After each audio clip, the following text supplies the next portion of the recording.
Welcome to a special bonus episode of How to Tell Someone. I'm your host, Tonya Pieske. Being publicly vulnerable is no cakewalk. That's why I made a fun little digital question wheel for my guests to spin a few times to help them loosen up before diving into their story. In this episode, I'm sharing my favorite questions and answers from each guest in Season 1.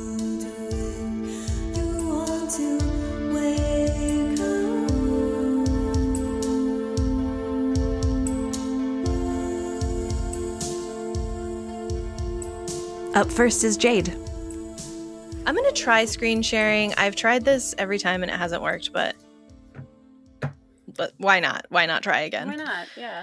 Okay, can you see my screen? No? No. God damn. I paid kind of a lot for this platform. I'm really irritated. All right, so in the chat, I'm going to put a little link. Cool. And we're just going to answer some icebreaker questions to loosen up. Great color combination. I love this. Thank you. It's such a good brander.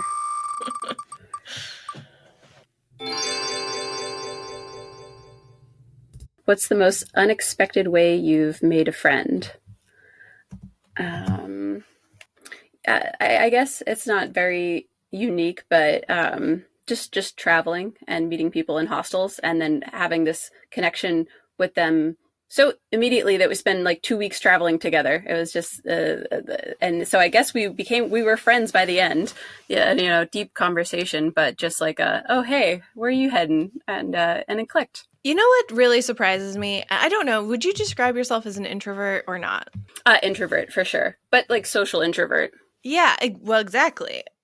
And it just surprises me how much traveling you've done because it really requires you to push through social anxiety, even just to move through the world, even in your own town, Like, I'm just kind of surprised. Yeah, I think that I'm really good at masking. It's like a skill that I have developed in life, and it almost like I like the surface level meeting people because then you get to really craft your own narrative around who you are right out the gate, and they have no context except for the context you give them. And I think it's fun. It adds a dynamic while traveling and moving through the world. That's a good point. You sort of get to curate your identity. Yeah.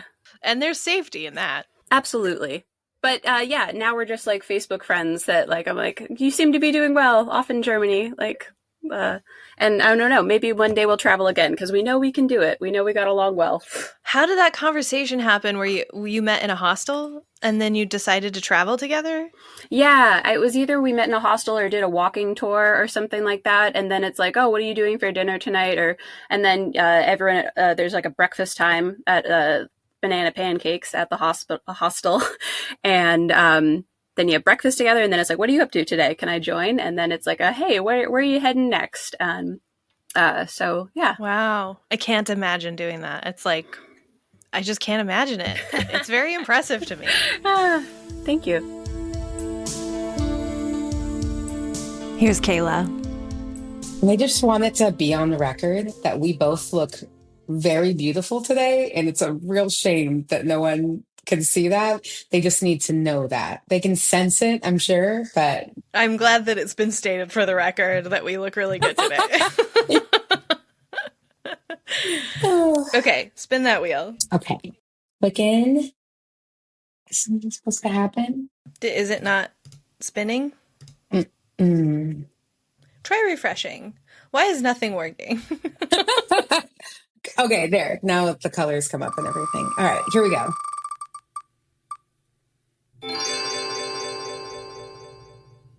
Think of someone you know personally that you really don't like or respect very much. You don't have to tell me who it is. If you could force them to watch a movie or read a book, what would it be and why? Oh, I have a name. I have a name that pops right up into my head. And I think I would want them. Well, I have this book here. Actually, this is perfect. I would love. So you want to talk about race?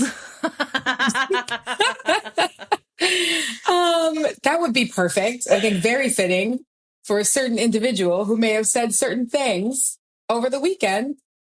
That would be really fitting for this. So, excellent question. Perfect timing. Wow. No one's ever had it just next to them. I was like, a book. Let me see right here. Oh my gosh, that was the perfect. Yeah, that was beautiful. I love that. I feel like I like this question. I didn't think about it until people started answering it really, about like what it might say about you and how you answer, because you have the power to like punish someone by forcing them to watch or read something that they won't like or is boring or would be harmful to them in some way. But you could also take the path of education and like, I am here to help you grow as a person. And most people choose that option. They don't choose the punishment option. They're like, I want you to learn something out of this. Does it mean anything that if I hadn't had that right next to me and looked at it, my initial reaction was going to be like, what is the longest musical that I know?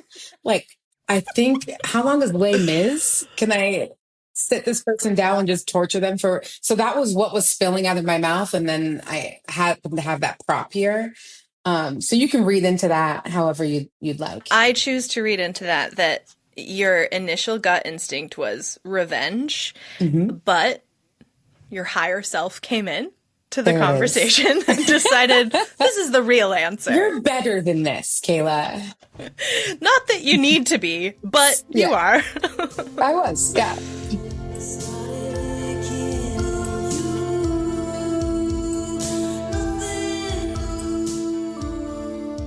Lily's next. In the little chat box, there's a link. Oh my god, that is so cute. You are so extra. I love you. I know, I really am.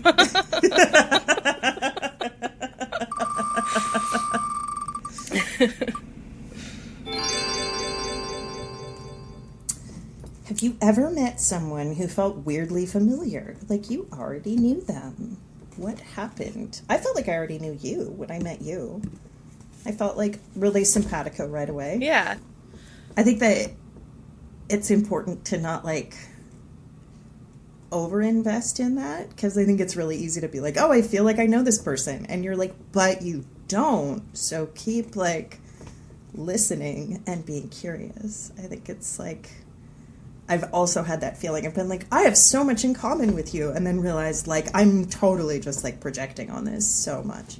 Yeah, I was just talking about that with Alex the other night about friendships I've had in the past that crumbled. It seemed like we got really close really fast, and then I was like, oh, you're just a child. and you actually cannot handle the you don't have the emotional bandwidth for what I'm looking for. And that's because that's on me. I just want everyone to be on my level all the time, and I really try to make it work. And sometimes it just doesn't work. Yeah. And then I'm like, am I the problem? Yes, actually. I am the problem, because I immediately spill my guts, and I'm like, yes, we're connecting on a deep level right away. That's what I like. That's what I want. And then I realized there's nowhere else to go. Like, that was pretty much the extent of the connection, is just that we shared some background, some stories with each other, and but the relationship is not going to sustain that. Yeah, it's weird as an adult to be like, you either have to be a part of somebody's routines or a part of their projects if you want it to like continue, you know? That's true. Damn. Maybe that's why I'm doing this podcast. On some level, maybe. If I record them, you know, connecting with me, then it's real, and they can't not be friends with me because there's evidence. I love that. It's just positive blackmail. But I do think that like self-disclosure, like about the deep stuff early on, is important to like sort of contextualize yourself. Like if you go like, oh, this is where I'm from and this is like what I've been through, then later when you do something weird, because you're coming from like a really different place culturally from like every single person that you know, so when you are weird, then your people who've been paying attention go like, oh no, that makes sense. She's being weird in like a Tonya way, or she's being, weird in a Lily way. I don't know. I feel like that stuff, that kind of context, like hearing where your friends came from, matters.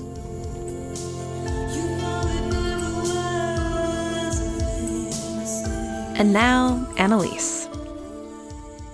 Okay, hit me. Okay.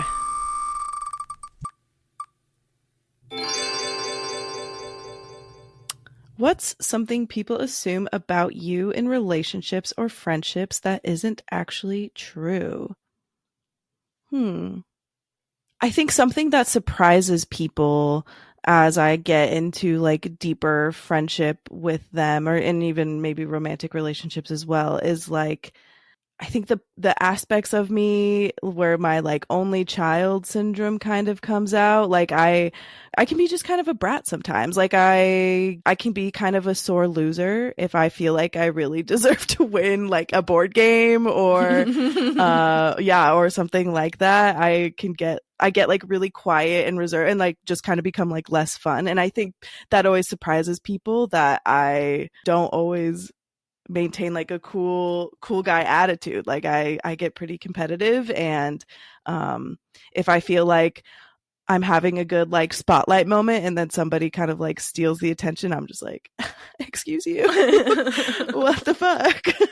And so I think none of my friends have ever like vocalized that or said anything like that, but I have a few memories where I'm like, I noticed I had a shift and people were then treating me differently. And I was like, oh, this is one of those moments where I'm letting my true colors show and I'm being a brat.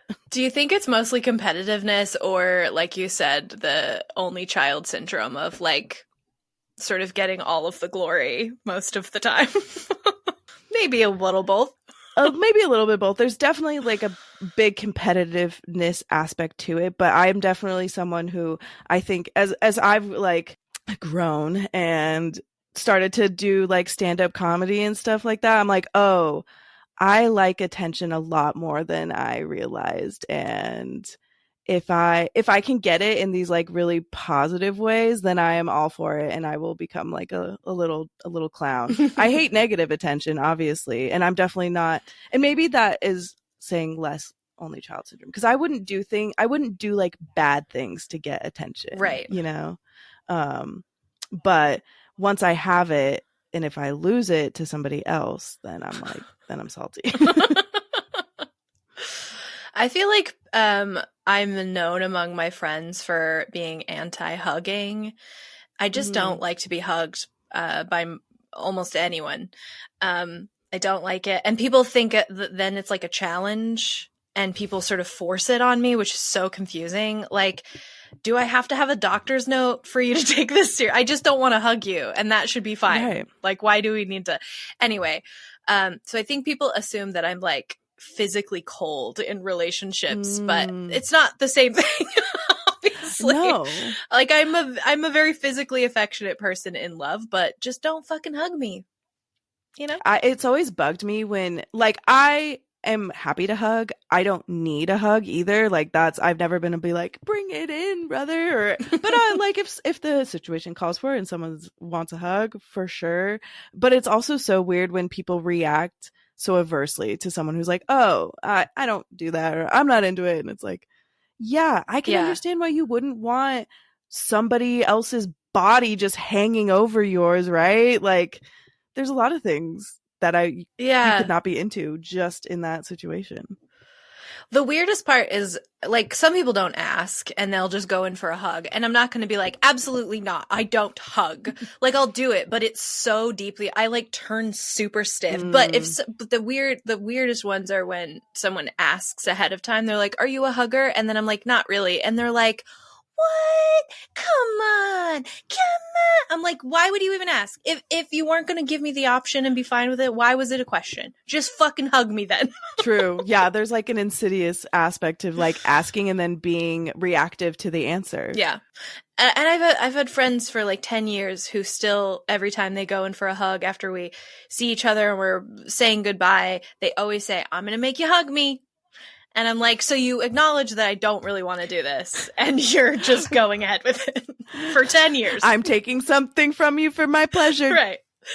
I think there's sort of like, you don't know what you're missing out on. And I'm like, no, I've experienced hugs. It doesn't give me the same thing that it gives you. And that's okay. Right.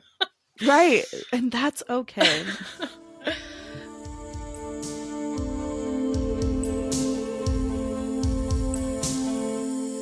Tessa's turn.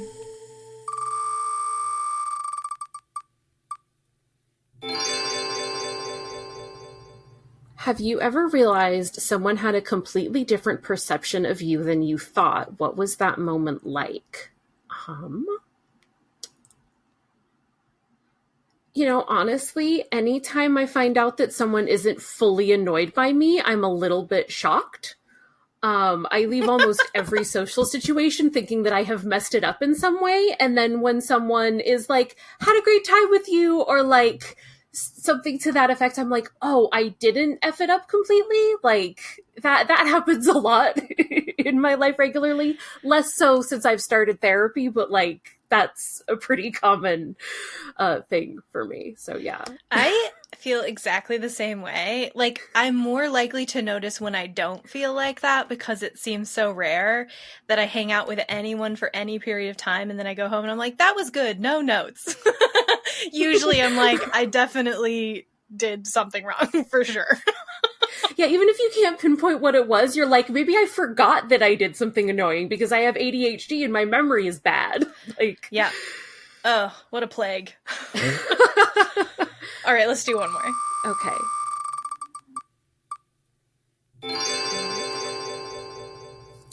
What's the weirdest or oddly specific compliment you've ever received? This was very specific. I was at like an art craft market thing in at the Lloyd Center. Like people will go and set up little booths in the Lloyd Center. Like they'll rent out the empty storefronts and then a bunch of people come in and sell like zines and prints and stuff. And I was there and I had my hair in like pigtails and a bandana and I had my little wispies hanging out. And someone said that I looked like a Miyazaki character. And I will hold on to that for the rest of my days. Like, it was very, like, I had not thought of that, but it was, like, so specific, both to things that I love, but also, like, it's not just, like, you look like a fantasy character, like, you look really cute today. It was, like, you look like this specific brand of, like, fantasy, cutesy, cozy core, cottagecore character. And I was like, great, thank you. I will cherish that until I die.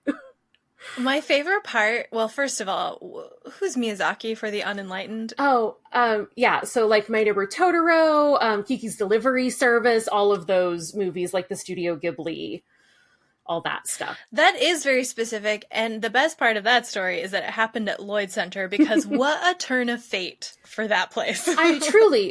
And it was funny. Nate and I went to a movie last night downtown and there was a guy complaining about how bad Lloyd Center is and why would anyone ever go there? And like the stores there are all pop-ups and who would even attend that? And I was like, cool, queer art freaks, you big, like, he was wearing like a suit and tie and was obviously very boring, but I was like, cool people, that's who, not you, pal. Yeah, that's definitely not for him. He doesn't deserve a highly specific compliment. He does not. He deserves a highly specific insult. Okay, well, first of all, when you described how you like did your hair and the bandana, I instantly had a picture in my mind. So I must have seen a picture of your hair like that. Like maybe it was a profile pic for a time or something. It was probably a profile picture, but it's like it's become my go-to hairstyle because I hate doing my hair. Yeah. And I think I wore it that way to your karaoke party. Oh. But I wore like one of my fancier bandanas. Oh, la la. Because it was for a party. But yeah, so that's how like I think most people see me around. Like some of my friends will see me with like this and they're like, different today, what's going on there? And I'm like, oh, I actually like took a shower. And well, there's like that branding concept where like I don't know, there's probably some quippy name for it, but if you have an instantly recognizable look, like you wear a solid color all the time, or Yeah. you have like distinct glasses or something, that's like 50% of success is just being instantly recognizable. So I'm just saying. Yeah, like Steve Jobs wearing the same thing every day. Right. Yeah. That's your brand, and it's working for you. Yeah. Thank you. It's transporting us to magical lands. Fantastic. That's all I could ever hope for.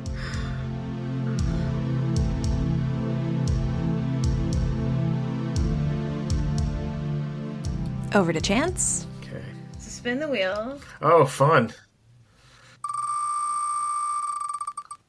Can you hear the spin, though? It's What's very it- satisfying. It's very satisfying, and I like the magical sound when it lands. Yeah. What's a time you tried to play it cool, but your emotions completely betrayed you? That's a tough one, because I'm really good at, like if I want to hide how I'm feeling about something, I'm pretty good about it. I was gonna say, of my friends, you're one that I think can more easily play it cool than others I know. Yeah, I've never... I mean, I might go, once I'm out of the sight, I might melt down or freak out, but... Okay, spin the wheel again. Okay. Irrelevant. Irrelevant. You're too cool for that question. I'm way too cool. This wheel's cool. What a fun addition. Have you ever had a friend turn into a stranger in real time? What was the moment that made you realize it was over? Yeah. So when I was in 5th grade, like 4th and 5th grade, I had a friend that lived up the street from me named Patrick. And like every weekend we just got together and played Super Nintendo and watched wrestling. And because his dad worked on the weekends, so that's all we did was just play video games. But he drew, and so me and him and he was really good at drawing at the time, so I was really like, wow, he draws so good. But we were friends for a couple of years, and then after one summer, I think going into 7th grade, and this was in Southern California, so this happened to a lot of kids. That's when they were starting to get recruited into like kind of gang culture and stuff like that. And so he went from this really like doughy, sweet, nerdy kind of dude, and then like he came back for 7th grade and he was just like, like had that like, I'm pissed at the world, I'm a gangsta like attitude, and was just like I was like, hey man, want to play some video games? And he's like, nah, I don't do that shit. And he's just like, then he just started talking about like gang culture and gang life and getting jumped in, and like I'm like, oh, okay, well. How old were you? 7th grade, so like. Damn. And he was the same age? He was in your class? Yeah, I mean, yeah. Damn. Yeah. Yeah. I mean, about 6th or 7th grade, a lot of the kids that were kind of going in that direction were already like tagging and like having drawing gang things on their notebooks and like so. But yeah, it was just kind of crazy. You just like switch. He was just this totally different kid who was like into violence and gangs all of a sudden. So yeah, it was super weird because a lot of my friends were kind of going that way. By 7th grade, a lot of them were starting to mature into that kind of lifestyle. And I was still wearing like my puffy paint Gumby shirt that I made myself. So what do you think would have spoken to you? Like, how do you think they could have manipulated you into joining at that age? I was way too soft. There would have. I mean, this is not a chance. Wait, I got to get punched in the face a bunch to hang out with you? No, I prefer not. Thanks. I've punched someone in the face before. I didn't like it. Wait, why did you punch them in the face? Because he punched me in the face. Oh, okay.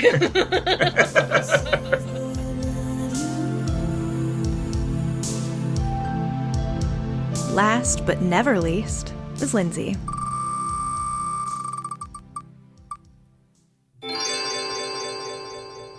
Have you ever realized someone had a completely different perception of you than what you thought? What was that moment like? I feel like everyone. Yeah. So this is my lived experience. This is just everything. Yeah, honestly, it turns out like people's perceptions of you are really personal to their experience and mean nothing about your experience. Can I tell you that my experience of you before I knew you was completely off base? Yeah. I've told this story to Chance and other friends about how wild it is that we became as close as we are, because when we worked together, I really thought that you didn't like me. Like, that you tolerated me and you didn't actively dislike me, but you were sort of indifferent / thought that I was, like, lame. And I kind of was, to be fair. I was a little bit of a bootlicker, and but you're just so hard to read. I still, sometimes when you're really high, I'm like, I can't tell if she hates what I'm saying, but you never hate what I'm saying. No, honestly. That's just purely my insecurity.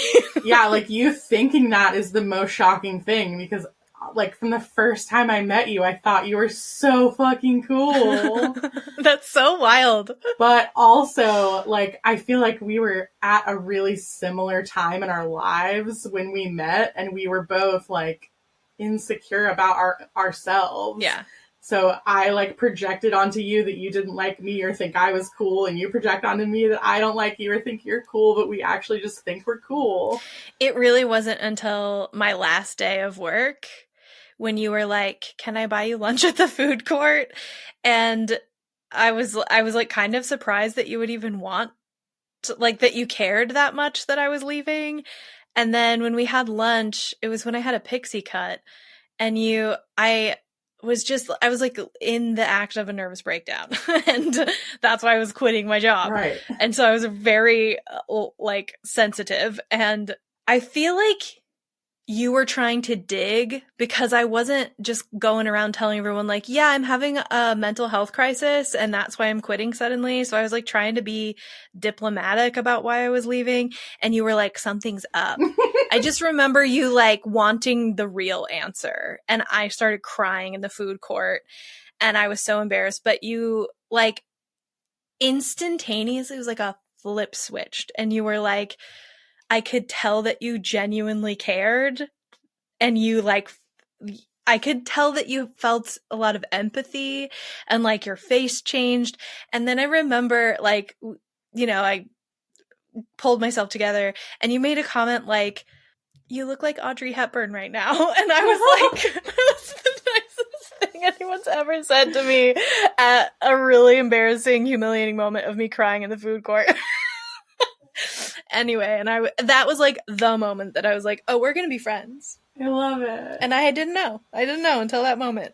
Fair enough. I feel like we're both very like, I mean, I feel like you're not this way anymore. Like, you're very open to people, but especially at that time, I feel like we were both very closed off as people. Yeah. Well, I took it really seriously to not like be friends with my employees, because I was the boss, and I like really, that was, I don't know why, but that rule, I was like, this is a boundary that can never be crossed. So I definitely put like emotional distance between me and people, which is a horror show in retrospect, but yeah, I agree. I like did not create the space for it, that's for sure. Well, retail is not the space for any sort of mental healing or even friendship, really, because it's class warfare.